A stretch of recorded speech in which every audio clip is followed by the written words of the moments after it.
আসসালামু আলাইকুম। আলহামদুলিল্লাহ 17 রমাদান আল্লাহর ঘর মসজিদে এসে নামাজ শেষ করলাম, জোহরের নামাজ। বেশ কিছুক্ষণ আমল করলাম, কোরআনে পাকের তাফসীর আলোচনা শুনতেছি। কিন্তু তাই বলে আমি এখানে হাজির আমার ছাড়ি নাই, আল্লাহ দরবার ছাড় কোথায় যাবো? যতই আপনাকে ঠেলে দেন, আমারটা কবুল না করে দূরে ঠেলে দেন, আমার তো রাস্তা এটাই। আল্লাহ চৌকাঠে আমাকে মাথা রাখতে হবে, আল্লাহর দরবারে আমাকে হাজির হতে হবে। কাজে যতই ওখান থেকে আওয়াজ আসুক যে কবুল না আর কোন জায়গায় যাবে? অন্য কোথাও যাওয়ার জায়গা আছে? যদি আমি দরজা ছাড়ি নাই, আমি 30 বছর ধরে এই দরজার চৌকাঠ ধরেই আছি। যত এখান থেকে না লাভবাহিক বলুক, আমি সেখানে হাজির। এই একিনের সাথে এরপরে যখন সে লাভবাহিক করছে, তখন গায়েব থেকে আওয়াজ আসছে, এখন তোমার হাজিরি কবুল করা হলো।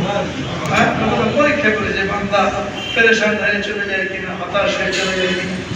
যেহেতু হতাশাগ্রস্ত নিরাশ না হওয়া, আল্লাহ তাআলা রহমত। তোমরা দোয়ার ইহতিমাম করব। 2 নম্বর গত সপ্তাহে বলা হয়েছিল যে তেলাওয়াতের ইহতিমাম করা। শাহরু রমাদান আল্লাযী উনজিলা ফীহিল কুরআন, যা তেলাওয়াত করা হবে। এখানে আল্লাহ রাব্বুল আলামিন বলেন রমজান মাস এমন একটা মাস যে মাসে আল্লাহ রাব্বুল আলামিন কুরআন নাযিল করেছেন। আলহামদুলিল্লাহ। আল্লাহ তাআলার কালাম, আল্লাহ তাআলা তার কালামকে নাযিল করার জন্য যে মাসকে বেছে নিয়েছেন, ওই মাসটা মহিমান্বিত। কোরআন নাযিল হওয়ার কারণে রমজান মাসটা মহিমান্বিত হয়েছে। তো রমজান মাসের সাথে কোরআনের সাথে বিশেষ সম্পর্ক। এজন্য কোরআনে পাকের তেলাওয়াত করা।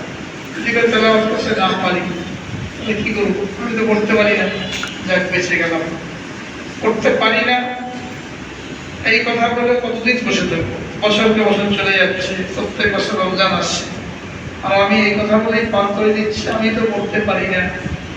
পড়তে পারি না এটা বলেই বসে থাকবো, নাকি পড়ার জন্য চেষ্টা করতে হবে? চেষ্টা করতে হবে না?